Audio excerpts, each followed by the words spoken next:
인사드리겠습니다. 성도 여러분 안녕하세요. 네, 반갑습니다. 날씨가 조금씩 시원해지고 있는 것을 느끼는데 또 가을이 기다려집니다. 그러나 이제 저희들에게 여름 수양회가 있죠. 네, 많은 기대를 가지시고 참여해 주시면 좋겠다 생각이 들고, 이번 여름 수양회 주제가 성령 안에서 사는 삶인데, 특별히 어떻게 하면 우리가 우리 자신의 그 자아를 이기고 또 성령의 인도를 따라 참 주님이 기뻐하시는 삶을 살 수 있을까, 이런 고민을 하시는 가운데, 또 기도 가운데 또 참석하셔서 말씀을 들으시면 참 유익한 시간이 되겠다 이렇게 생각이 됩니다. 말씀을 시작하겠습니다. 오늘 말씀의 주제는 화목에 이르는 길이라고 하는 주제로 말씀을 생각해 보고자 합니다. 저희들이 사무엘 하 말씀을 계속 읽고 있는데요. 말씀 본문은 13장부터 좀 길지만 18장까지의 말씀들 가운데 제가 군데군데 이야기를, 스토리를 말씀드리면서 군데군데 나와 있는 말씀들을 이렇게 찾아 읽는 방식으로 말씀을 함께 생각해 보고자 합니다. 13장으로 들어오시면 아주 그 다윗의 집안에 굉장히 슬픈 일들이 생겨나고 있습니다. 13장 1절에 보시면 그 후에 이 일이 있으니라. 그 후에 이 일이 있으니라. 그 후에라고 하는 것은 사실 그 앞장에 나와 있는 다윗과 밧세바 사건입니다. 굉장히 치욕스러운 사건이죠. 다윗에게는 정말 치명적이고 기억하기도 싫은 그런 죄였습니다. 그가 우리아를 죽이고 밧세바를 취하는 이런 간음, 살인과 간음이라고 하는 엄청난 죄악을 범하게 됩니다. 그때 이제 하나님께서 그의 죄악에 대해서 12장으로 보시면 12장 9절에 네가 어찌하여 여호와의 말씀을 업신여기고 나보기에 악을 행하였느냐, 네가 칼로 우리아 사람을 치되 암몬 사람의 칼로 죽이고 그의 아내를 빼앗아 내 아내로 삼았도다. 이제 내가 나를 업신여기고 햇사람 우리아의 아내를 빼앗아 내 아내로 삼았은즉 칼이 내 집에서 영원토록 떠나지 아니하리라. 지난 시간에 이 칼에 대한 얘기를 들었잖아요. 칼 생각해 보시죠. 칼. 이 칼이 무엇인가? 칼은 찌르는 것이잖아요. 찌르는 거. 칼이 내 집에서 영원히 떠나지 아니하리라. 이 칼이 어떠한 모습으로 나타나는지 좀 이따 말씀을 드리겠습니다. 11절에 여호와께서 이와 같이 이르시기를 보라, 내가 너와 내 집에 재앙을 일으키고 내가 내 눈앞에서 내 아내를 빼앗아 내 이웃들에게 주리니 그 사람들이 내 아내와 더불어 백주에 동침하리라. 너는 은밀히 행하였으나 나는 온 이스라엘 앞에서 백주의 일을 행하리라.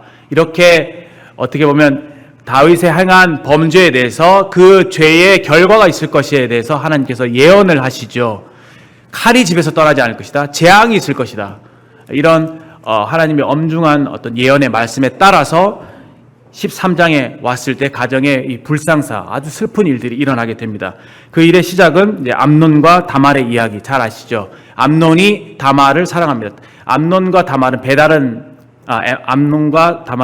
그 형제지간인데, 암논이 이제 첫째 아들이고 그 둘째 아들이 또 있고 셋째 아들이 이제 압살롬입니다. 그 압살롬의 여동생이 다말인 것이죠.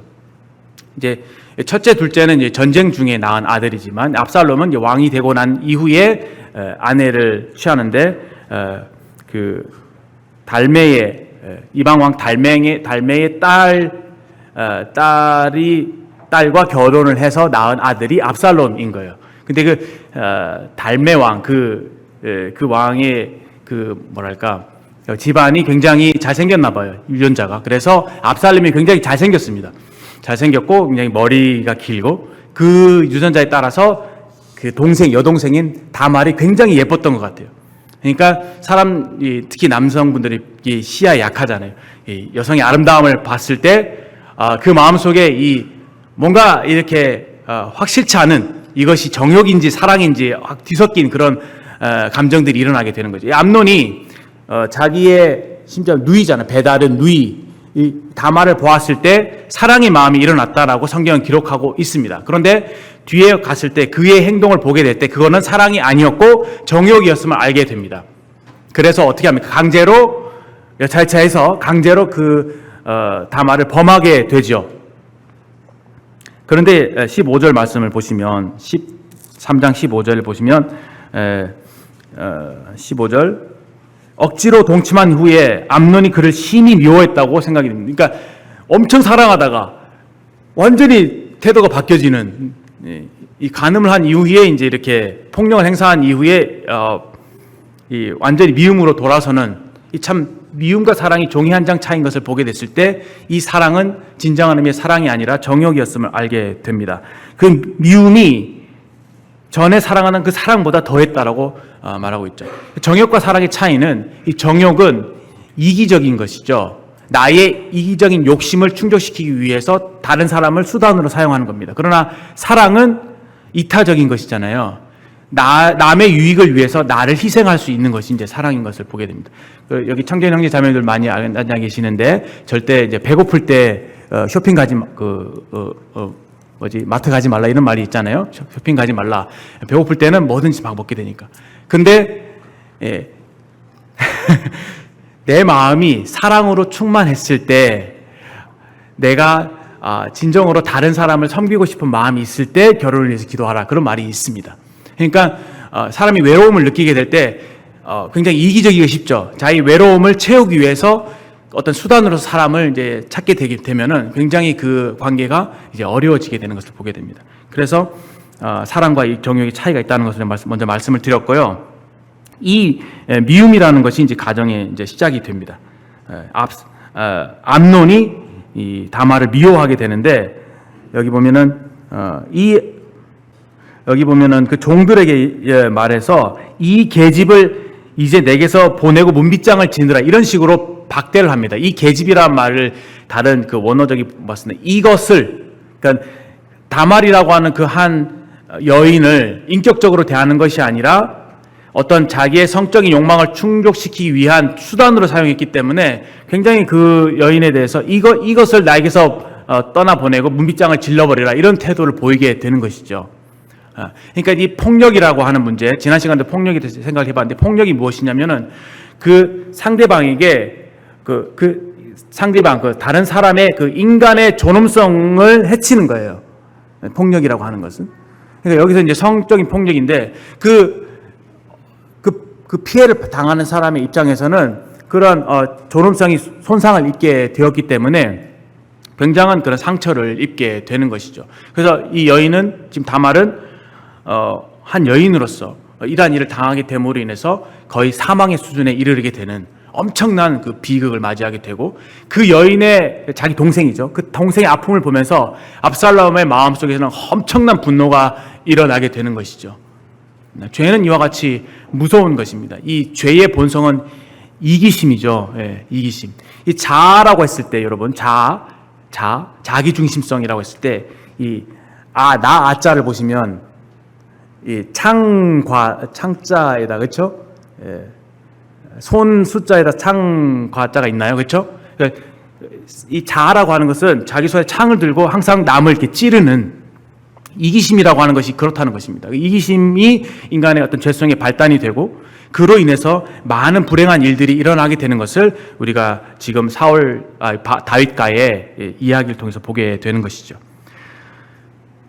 21절에 보시면 이제 이 엄청난 일을 당하고 이제 압살롬이 그 자기 누이 다말을 자기 집에 데려다가 이제 놓습니다. 그러니까 어디도 나갈 수 없는 일에 굉장히 수치스러운 상황이 되는 것이죠. 21절에 다윗 왕이 이 모든 일을 듣고 심히 노하니라, 심히 노했다라고, 이 죄상에 대해서, 이 암논이 행한 이 일에 대해서 역시 똑같은 마음의 분노를 일으키고 있는 것을 보게 됩니다. 22절에 보시면 압살롬은 암논이 그의 누이 다말을 욕되게 하였으므로 그를 미워하여 그랬죠. 역시 이 미움이 또 미움을 낳는, 계속 증오가 반복되고 있습니다. 암논에 대해서 잘잘못을 말하지 아니하니라. 정상적인 경우는 어떻습니까? 잘못을 범했으니까 그것에 대해서 뭐 왕한테 간든지 해서 그 잘잘못을 따지고 사과할 건 사과하고 용서를 빌고 이렇게 하는 것이 맞잖아요. 그런데 그것에 대해서 아무런 말을 하지 않았다고 하는 것이 어찌 보면 더 상황을 악화시키는, 그래서 이 압살롬은 마음속에서 이 암논에 대한 증오심을 계속 키우고 있었던 것입니다. 그렇게 해서 23절에 보는 것처럼 2년이라고 하는 시간이 지나가게 되는 것이죠. 저는 여기에서 21절에 다윗의 행동에 대해서 굉장히 의아한 의구심을 많이 품게 됩니다. 사실은 처음에는 이렇게 생각을 했어요. 굉장히 무책임하네. 암논이 죄를 범했으면 당연히 불러다가 어떤 마땅한 징계를 내리거나 뭘 해야 되잖아요. 조치를 취해야 되지 않습니까? 그리고 그 상처를 입은 다말을 정말 따뜻하게 품어주면서 그 위로해주고 그의 명예를 회복시켜줘야 되잖아요. 그렇잖아요. 그런데 아무 일도 하지 않아요. 그냥 분노만 내고 21절 이후에 아무 기록이 없어요. 그렇게 2년이 지났습니다. 그러니까 다윗은 지금 여기에서 태도가 침묵으로 일관하고 있는 것이죠. 이 부분이 잘 이해가 안 됐어요. 아버지로서 이래서는 안 된다. 그런 마음이 생각이 있었는데, 여튼 이런 다윗의 침묵의 이런 무책임한 태도가 결국 계속 그 화를 키우게 되는 모습을 보게 됩니다. 그래서 2년 동안에 압살롬이 칼을 갈죠. 갈다가 기회를 노립니다. 양털 깎는 일이 있다고 하는 그때 잔치를 배설하고 왕자들을 초대하는데, 왕자들 속에서 암논이 끼어 있을 거니까 암논을 죽일 계략을 세우죠. 그리고 실제로 왕자들이 다 왔을 때 암논을 죽입니다. 다른 왕자들은 이제 도망을 하게 되죠. 이 사실을 듣고 난 이후에 다윗의 마음이 완전히 너무 슬픔에 잠기게 되는 거예요. 암논이 죽었다는 얘기를 듣고. 37절에 되어 있죠. 다윗이 날마다 그의 아들로 말미암아 슬퍼하니라. 그렇게 하고 38절에 압살롬이 이제 다윗을 피해서 도망갑니다. 그렇게 또 3년이라고 하는 시간이 지나가게 되죠. 39절에 다윗의 마음이 압살롬을 향해 간절하니, 이 간절하다는 말은 3년이라고 하는 시간이 지났습니다. 그런데 여전히 다윗의 마음은 어떨까요? 자식 못 이기는 부모 없잖아요. 아무리 이 자식이 죄를 범했어도 자식은 자식이잖아요.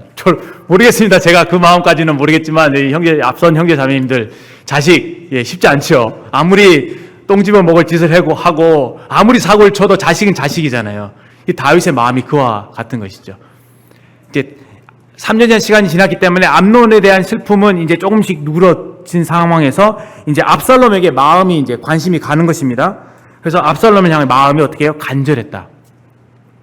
압살롬에 대한 사랑이 여전히 자식이니까 그 사랑이 있었어요. 그런데 이 사랑이 결코 압살롬과의 관계 회복에 도움이 되지 않았다고 하는 것이죠. 그게 너무 슬픈 사실이에요. 14절에 보십시오. 스루야 아들 요압이 왕의 마음이 압살롬에게 향하는 줄 알고, 여전히 다윗은 아들을 사랑하고 있는 거예요. 그 아들에 대한 뭔가 안타까운 마음이 있는 겁니다. 그렇죠? 그런데 아무 행동도 못하고 있는 거예요. 뭐 압살롬을 데리고 와라. 내가 그 아들과 내가 한번 단판을 짓고 화해하겠다. 이렇게 담대한 입장을 취한 것도 아니고 그냥 소심하게 침묵하면서 계속 그렇게 가만히 있는 걸 보고 요압이 답답해서 그 다윗의 마음을 헤아리고 먼저 행동을 취합니다. 그래서 드고아라고 한 여인을 이제 고용해서 말을 넣어주죠. 이렇게 왕한테 가서 얘기해라. 그 말의 내용은 자기 아들 둘이 있는데 한 아들이 다른 아들을 쳐서 죽였어요. 그래서 한 아들이 죽었잖아요. 그런데 온 마을의 사람들이 얘기하기를 아들을 죽였으니까 이 죽인 아들도 죽여야 된다고 하는 거예요. 그러니까 이렇게 되면 어떻게 됩니까? 내가 지금 아들을 둘 다 잃게 된 상황이지 않습니까? 제발 우리 비록 사람을 죽인 이 아들이지만 이 아들만큼은 제발 살려주십시오 하는 내용이에요. 그 내용으로 이제 다윗한테 얘기하니까 다윗이 그래, 그래서는 안 되지. 자비를 베풀어야지. 이 아들은 살려줘야지 하면서 내가 맹세하노니 그 아들이 죽지 않을 것이다. 이렇게 얘기를 합니다. 그때 이제 싹 입장을 바꿔서 그것이 바로 이제 다윗입니다. 당신입니다. 라고 얘기를 하는 겁니다. 그래서 13절에 보시면 왕께서 죄 있는 사람같이 되시면 내쫓긴 자를 왕께서 집으로 돌아오게 하지 아니하심이니이다. 이렇게 하면서 내쫓긴 자, 압살롬을 받아줘야 되는 거 아닙니까? 라고 호소하고 있는 것이죠.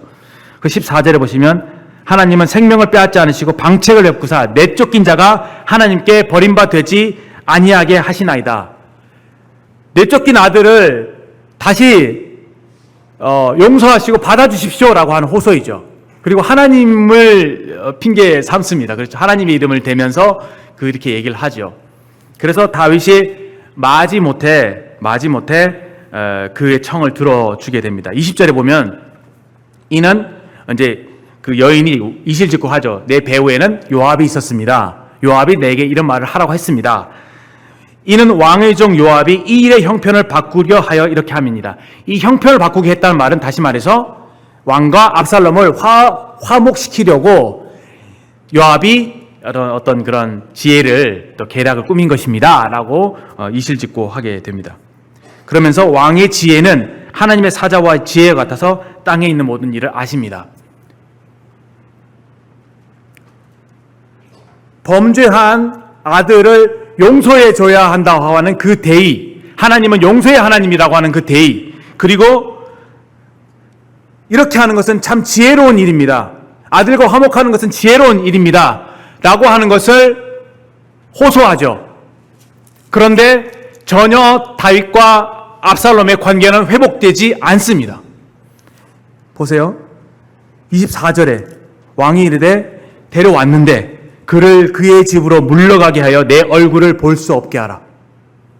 다윗이 자기 아들 압살롬의 얼굴을 보지 못했어요. 얼마나 슬픈 이야기입니까? 압살롬이 얼마나 아버지의 사랑을 받기를 갈급했을까요? 아버지와 화목하기를 원했을까요? 다윗도 얼마나 그 압살롬을 향해서 마음이 간절했을까요? 근데 화목이 이루어질 수가 없었어요. 왜 그랬을까요? 계속 보십시오. 28절에 이렇게 그 집에서 내 얼굴을 볼 수 없게 하라 하면서 그 28절에 압살롬이 이태 동안, 이태라면 2년입니다. 예루살렘에 있으되 왕의 얼굴을 보지 못하였다.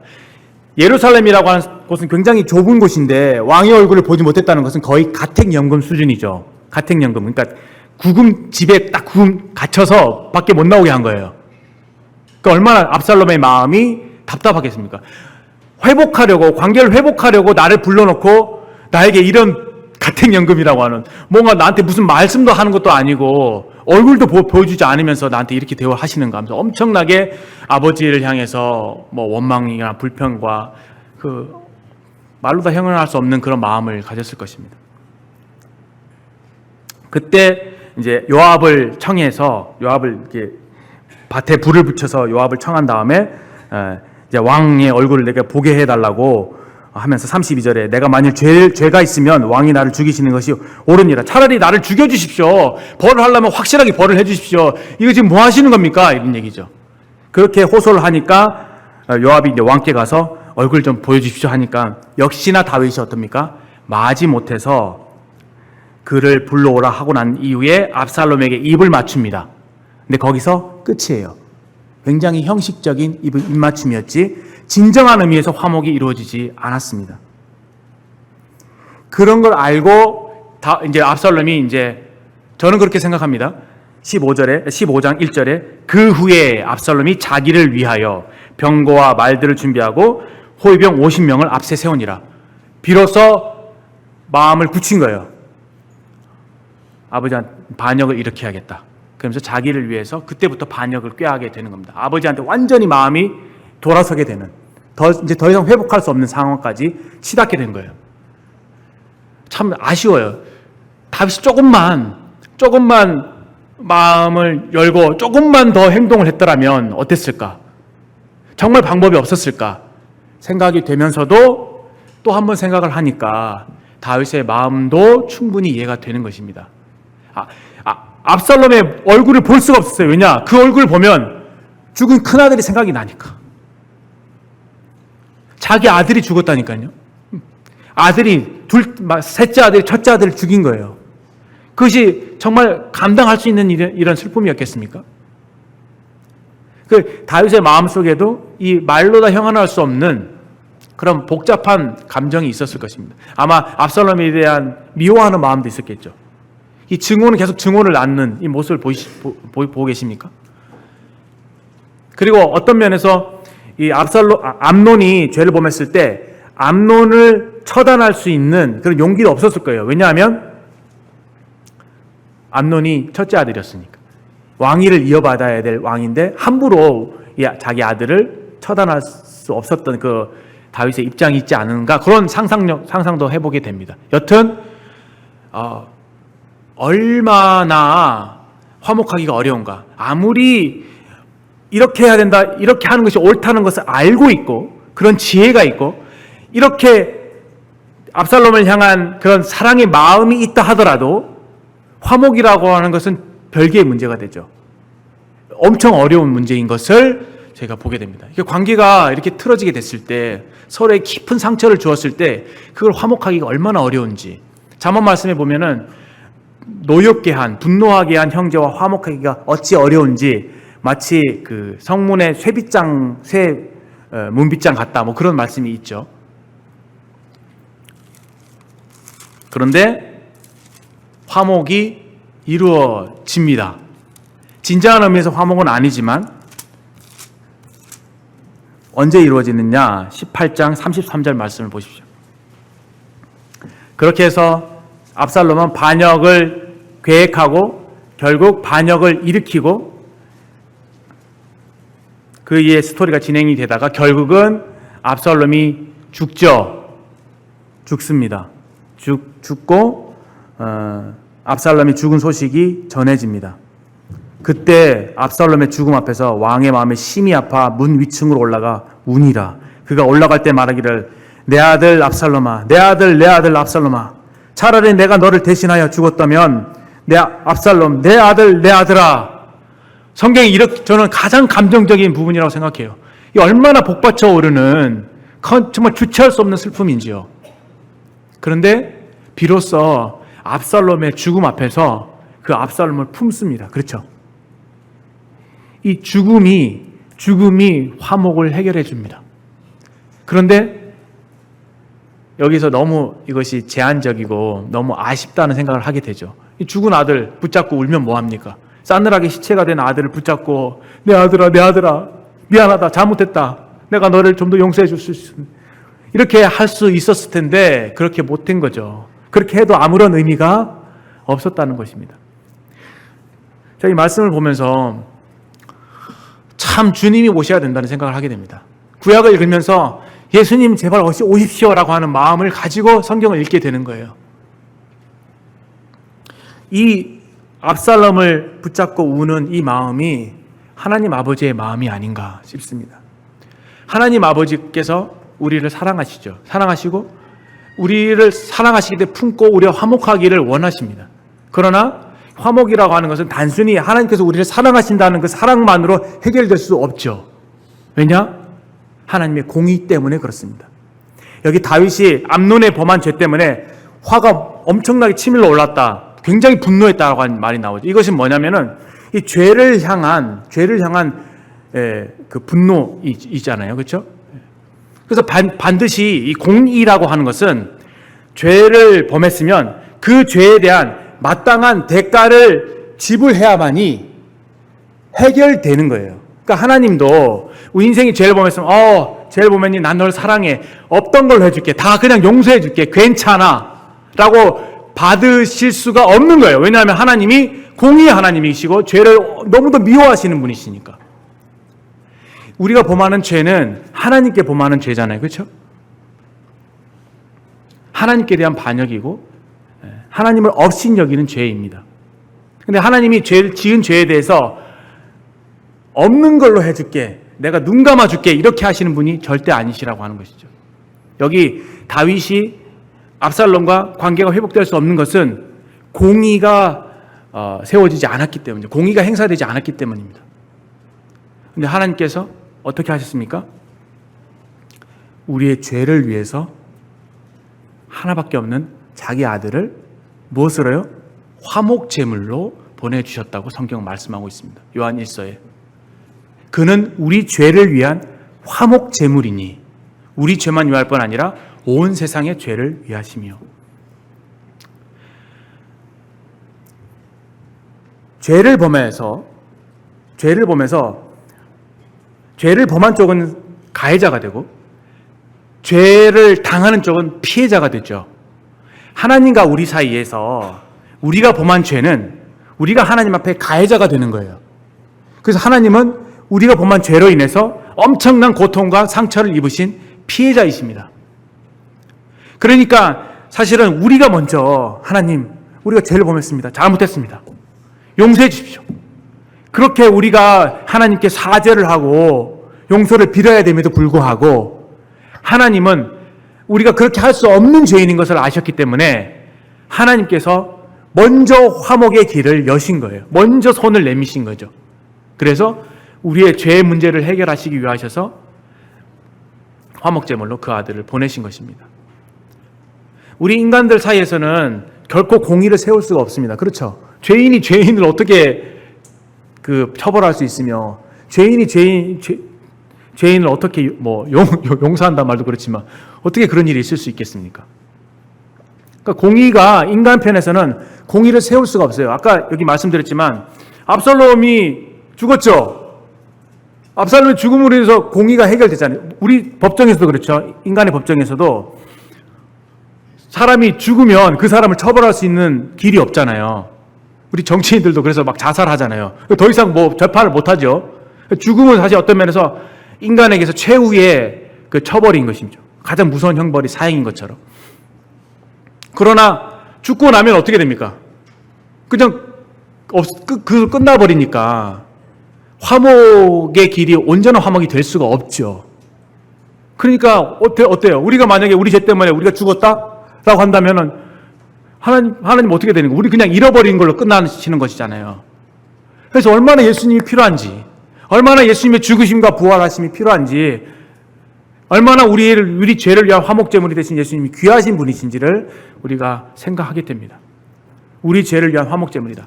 화목제물이라고 하는 그 단어는요, 죄송합니다. 영어를 써서 죄송합니다만, 그 화목이라고 하는 개념도 있지만, 그러니까 둘 사이를 화목시키기 위해서 어떤 한 희생 제물이 필요하다는 개념도 있지만, 어떤 개념이 있냐면요, 영어로 propitiation이라고 해서 이 개념은 어떤 개념이 있냐면, 하나님께서 하나님이 공의의 하나님이시기 때문에 죄에 대해서 진노하시는, 날마다 죄에 대해서 진노하시는 하나님이십니다. 이 진노를 해결을 해야지만이 공의가 서는 것이에요.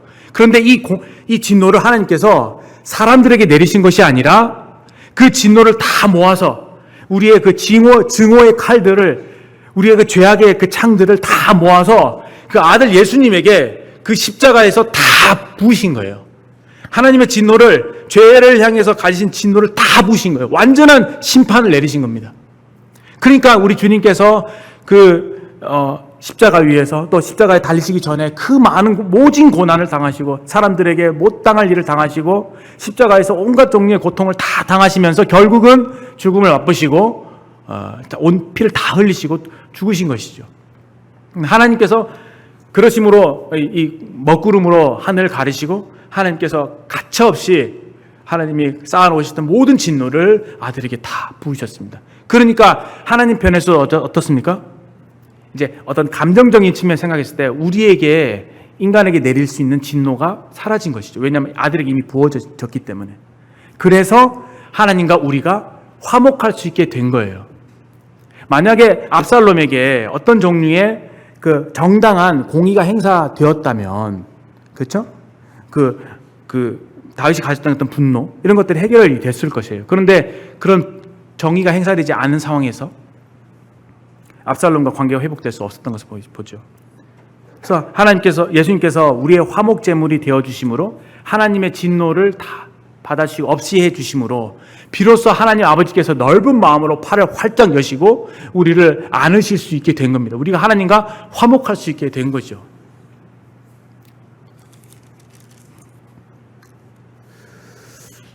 하나님께서 우리 아들 예수님을 통해서 우리와 화목하게 하기를 기뻐하시고 원하셨습니다. 당신께서 피해자이신데도 불구하고 먼저 우리와 화목의 길을 마련하시고 우리에게 먼저 손을 내밀어 주신 그 하나님, 얼마나 하나님은 사랑이신지, 이 하나님과 화목을 가능케 해주신 것이 바로 우리 주님의 십자가의 죽으심 그리고 부활하심이라는 것을 보게 됩니다. 그래서 생각하게 찾지는 않겠습니다만 고린도 후서에 이런 말씀이 있잖아요. 예수님을 우리를 대신해서 죄가 되게 하셨다. 그래서 예수님을 죄가 되게 하심으로 우리로 하여금 하나님의 의가 되게 해주셨다. 그런 말씀이 있어요. 우리의 죄는 예수님에게 전가가 되고 예수님의 의가 우리에게로 전가가 되는 이 말도 안 되는 거래를 하나님이 하신 거예요. 왜냐? 그렇게 우리에게 의를 주셔야만이 우리를 품으실 수 있으니까, 우리를 사랑할 수 있으시니까. 참 이 놀라우신 하나님의 은혜를 생각하면서 감사하는 마음이 있습니다. 그래서 첫 번째 화목에 이르는 길은 바로 주 예수 그리스도의 죽음이다 라고 말씀드릴 수 있을 것입니다. 또 한 가지의 화목에 이르는 길이 있습니다. 또 다른 죽음이 있습니다. 그 죽음은 무엇이냐? 바울이 고백한 바 내가 그리스도와 함께 십자가에 못 박혔나니. 우리 성도들의 성화의 삶에 있어서 때로 우리 관계가 틀어지기도 하고 서로에 대해 증오와 원망과 이런 마음이 생기기도 있잖아요. 서로 죄를 범하기도 하고 서로 이렇게 감정이 틀어지기도 하고 그럴 때 바울이 이런 고백을 하잖아요. 내가 그리스도와 함께 십자가에 못 박혔나니. 그리스도인의 성화의 삶에 있어서 진정한 화목에 이르는 또 한 가지의 길은 예수 그리스도의 죽음뿐만 아니라 이 자아의 죽음이다라고 하는 것을 볼 수 있습니다. 바울은 항상 그런 마음으로 살았고 바울의 서신서를 잘 살펴보면 한마디로 그거예요. 예수님께서 우리를 위해서 죽으셨기 때문에 우리가 예수님과 함께 죽었다. 그러므로 이제 우리는 예수님의 그 십자가의 길을 따라가는 사람들이다. 예수님께서 우리를 용서하신 같이 우리가 서로 용서해야 될 사람들이다 라고 말씀하고 있는 것이죠. 여기에 그 이후에 압살롬의 반역에 있어서 다윗이 어떠한 모습을 취하는지를 보면서 우리가 이 부분에 대한 교훈을 조금 받게 됩니다. 다시 앞으로 조금 넘기시면 이제 압살롬이 음모를 꾀하게 되죠. 근데 이 압살롬이 어떤 음모를 꾀하냐면은 그 사람들에게 이렇게 재판을 오는 사람들의 얘기를 잘 들어줍니다. 아, 네가 옳고 바르다. 네 말이 참 맞다. 그래서 공감을 해주죠. 그러면서 하나님께서 너에게 정의를 베풀 그 신하를 그 재판관을 두지 않았다 하면서 은근히 이제 다윗을 공격합니다. 그런 식으로. 그래서 사람의 마음을 이간질시켜서 다윗에게서부터 떨어지게 하고 자기 사람으로 이렇게 만듭니다. 마음을 훔쳐가죠. 그런 식으로 반역을 꾀하게 되고 결국은 사람들의 마음을 다 하고 난 이후에 이제 헤브론으로 가서 반역을 확 일으킵니다. 그때 다윗이 했던 그 반응이 15장 14절에 예루살렘에 있는 그 모든 신하와 함께 일어나 도망갑니다. 잘 보십시오. 굉장히 유사한 장면이 떠오르지 않습니까? 이 바울은 도망의 명수, 다윗은 도망의 명수예요. 사울에게 일찍이 쫓겨다녔죠. 그때는 자기가 반역자라고 하는 누명을 써서 쫓겨다닙니다. 그때 우리가 참 다윗에게서 받는 큰 교훈 중에 하나는 뭐냐면은 사울과 맞서서 싸우지 않아요. 자기를 미워하고 죽이려고 하는 아무 억울한 상황에서도 결코 사울과 맞서서 싸우지 않습니다. 그게 다윗의 훌륭한 점이에요. 근데 여기 이 시점에 왔을 때 이제는 자기가 반역을 당하는 입장이죠.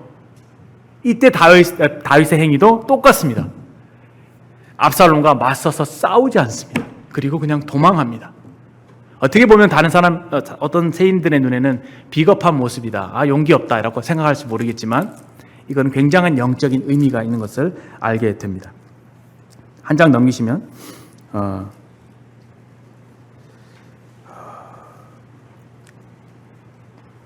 23절 온 땅 사람이 이제 도망을 가게 돼요. 어떻게 도망을 가냐면 큰 소리로 울며 모든 백성 앞에서 건너가고 왕도 기드론 시내를 건너갔다라고 되어 있습니다.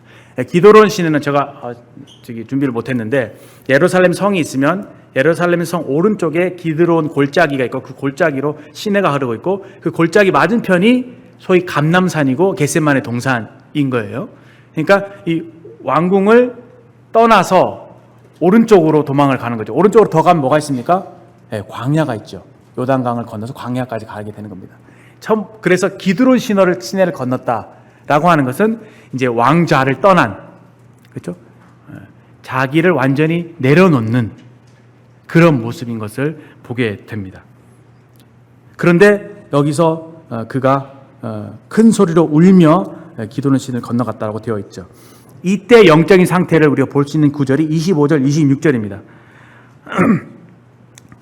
하나님이 괴를 가져가고 하니까 괴를 도로 메어 가라. 만일 여호와께서 내가 여호와께 은혜를 입으면 여호와께서 나를 도로 인도하여 주실 것이다. 그리고 26절에 그러나 그가 이와 같이 말씀하시기를 내가 너를 기뻐하지 아니한다 하시면, 그는 자신의 어떤 처지에 대해서 어떤 맹신하지 않았습니다. 자기를 과신하지 않았어요. 하나님이 나를 버리실 수도 있어.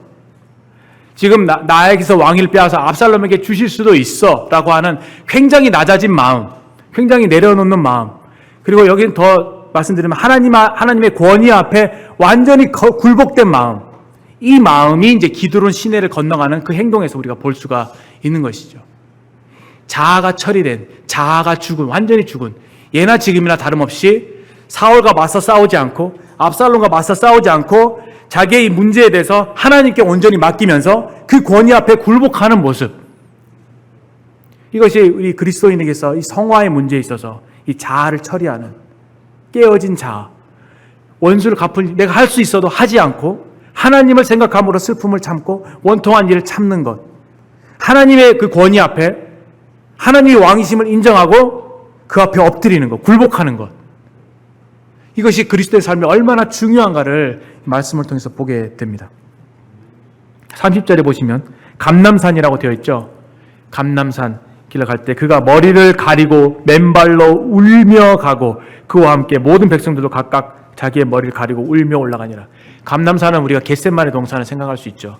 예수님께서 아버지여 나의 원대로 마옵시고 아버지의 원대로 되기를 원하나이다.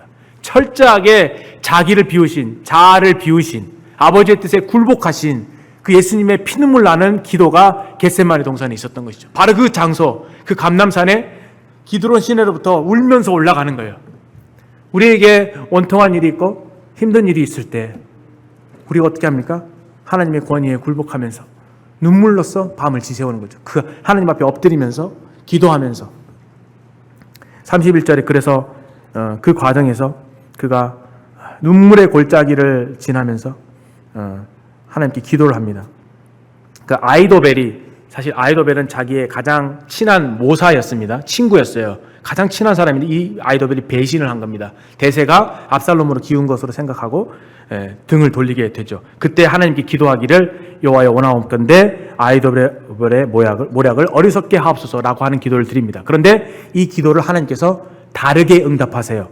어떻게 응답하시냐? 바로 32절에 사람을 보내셔서 응답하십니다. 여기서 중요한 교훈은 하나님께 굴복을 했잖아요. 그리고 하나님께 기도로 자신의 모든 것들을 맡겨드렸죠.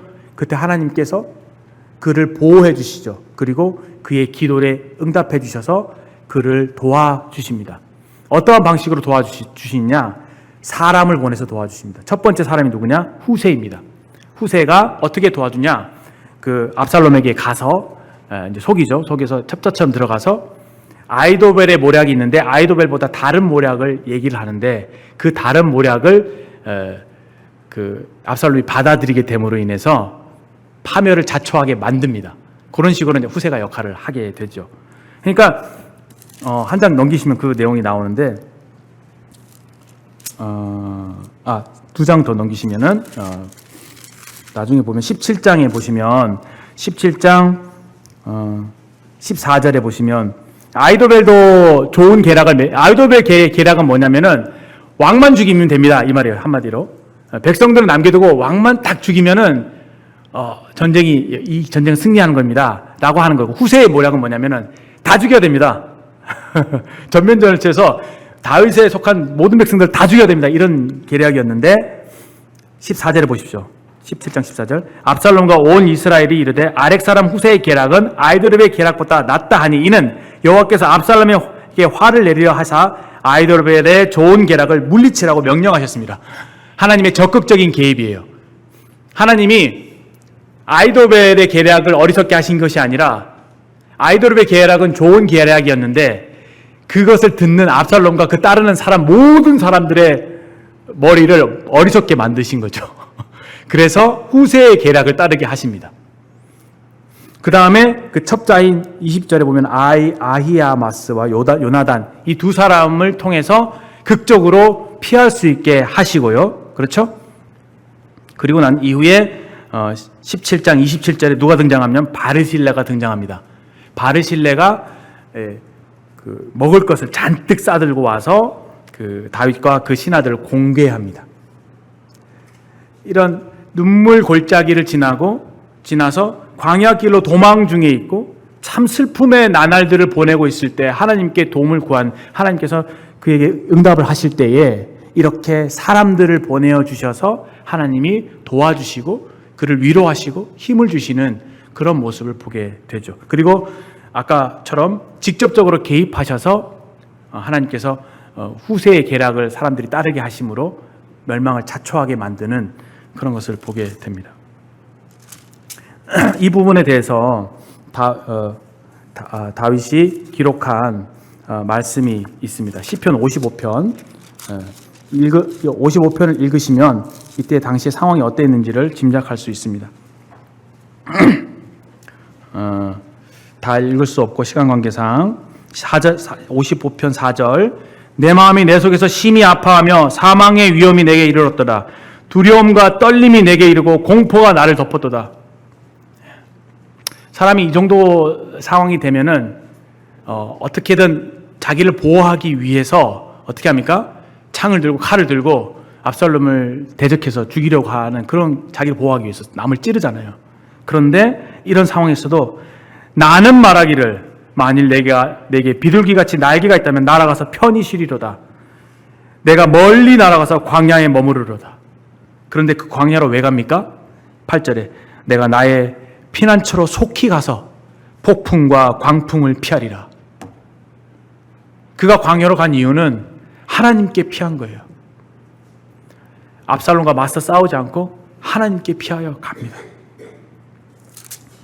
그리고 참고적으로 12절에 나를 책망하는 책망하는 자는 원수가 아니라 원수일지 내가 참았으리라. 나를 대하여 자기를 높이는 자는 나를 미워하는 자가 아니라 미워하는 자일진데 내가 그를 피하여 숨었으리라. 그는 곧 너로다. 나의 동료, 나의 친구, 나의 가까운 친구로다.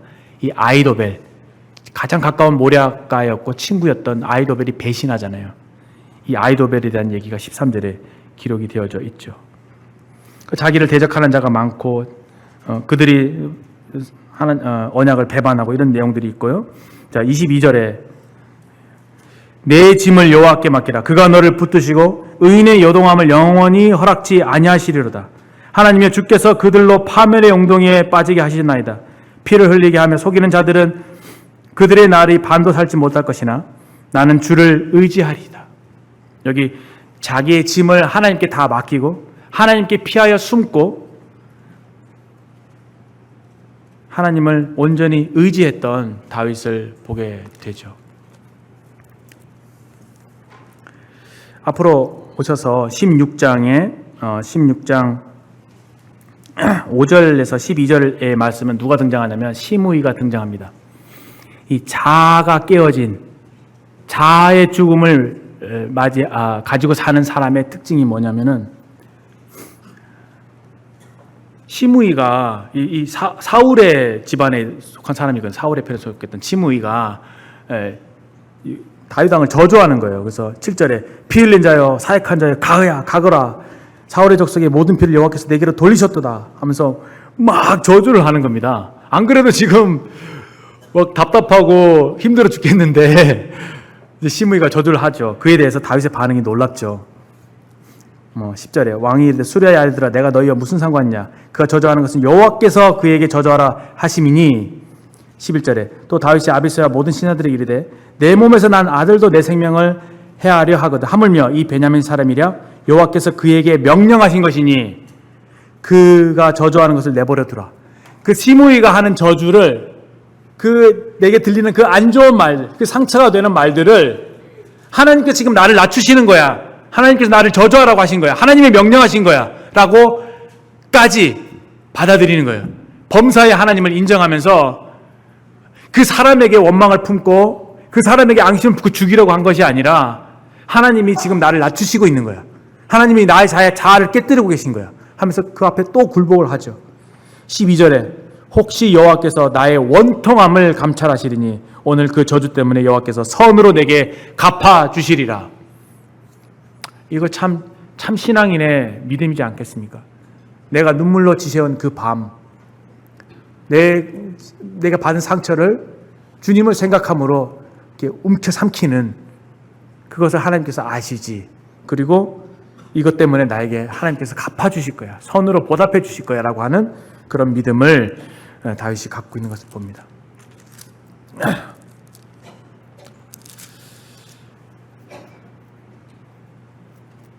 이제 마무리를 좀 해야겠는데요. 이제 시간이 많지 않습니다.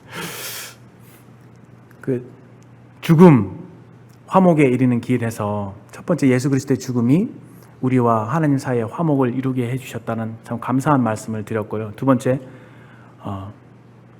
진정한 화목을 갖기 위해서는 사실 우리가 예수님을 생각하게 될 때 예수님께서 우리를 어떻게 용서해 주셨는지, 내가 범한 죄가 예수님을 어떻게 대우했는지, 내 죄 때문에 예수님이 어떻게 됐는지 생각하게 된다면 나에게 조금 죄를 범하고 상처를 주고 아픔을 주는 사람에게 우리가 어떻게 대할 수 있겠습니까? 근데 이것을 하기 위해서 쉽지 않기 때문에 성경 부단히 우리가 그 십자가와 함께 그리스도와 함께 십자가에 못 박혔다고 우리에게 말씀하고 있죠. 이제 이것을 우리가 믿음으로 받아들이고 그렇게 살게 될 때에 하나님께서 참 진정으로 영광을 받으시게 되고, 여기 이 다윗의 간증과 같이 하나님께 모든 것을 이렇게 맡겨드리게 됐을 때, 그분께 피하게 됐을 때 그분이 우리의 기도에 응답하시고 우리를 건져주시는 참된 구원의 하나님이심을 우리가 알게 되는 것입니다. 그렇게 하게 될 때 우리가 지난 시간에 많이 교제했던 이 성도 간의 이런 화목, 이런 것에 있어서도 참 자아가 처리된 사람들 안에서 진정한 화목이 있을 수 있겠다. 정말 사랑 안에서 성령이 하나 되게 하신 것을 힘써 지킬 수 있겠다라고 하는 생각을 해보게 되고 말씀의 교훈을 받게 되었습니다. 좀 부족하지만 이렇게 들어주셔서 감사드리고 하나님의 말씀으로 받으셨으면 좋겠습니다. 기도하고 마치겠습니다. 하나님 아버지, 우리 주님을 생각할 때 아버지 하나님께 참 넘치는 감사와 감동이 있는 것을 고백합니다. 우리의 참 어찌할 수 없는, 우리는 참 죄 때문에 죄에 연약하고 죄를 이길 수 없고 죄 때문에 참 파멸을 당할 수밖에 없는 인생들이었는데, 하나님 아버지께서 우리를 사랑하시고 또 우리를 위해서 화목제물이신 아드님을 보내어주시고 또 십자가에 죽게 하시고 부활케 하심으로 우리와 하나님 사이의 관계를 회복해 주신 놀라운 아버지 하나님의 넓으신 마음, 사랑을 생각하며 감사를 드립니다. 이 주님이 우리를 위해서 그러한 모든 일을 당하셨을진데 우리가 이제 참 서로 참 인자하게 하고 불쌍히 여기고 주께서 우리를 용서하신 것 같이 우리 서로 용서할 수 있는 사람이 되는 것이 지극히 합당한 것을 고백하게 되옵나이다. 아버지 하나님, 이 다윗의 이야기를 통해서 하나님이 기뻐하시는 사람이 어떤 사람인지 교훈을 받게 되오니 주님, 이 말씀 우리 마음속에 새겨주시고 우리 삶에 실천하고 순종으로 나타날 수 있게 도와주시기를 구합니다. 하나님 살아계시고 하나님 참 좋으신 분임을 말씀을 통해서 발견하게 되며 참 감사와 영광을 돌려드립니다. 아버지께서 모든 영광을 취하시옵소서. 예수님의 존귀하신 이름으로 감사하며 기도합니다. 아멘.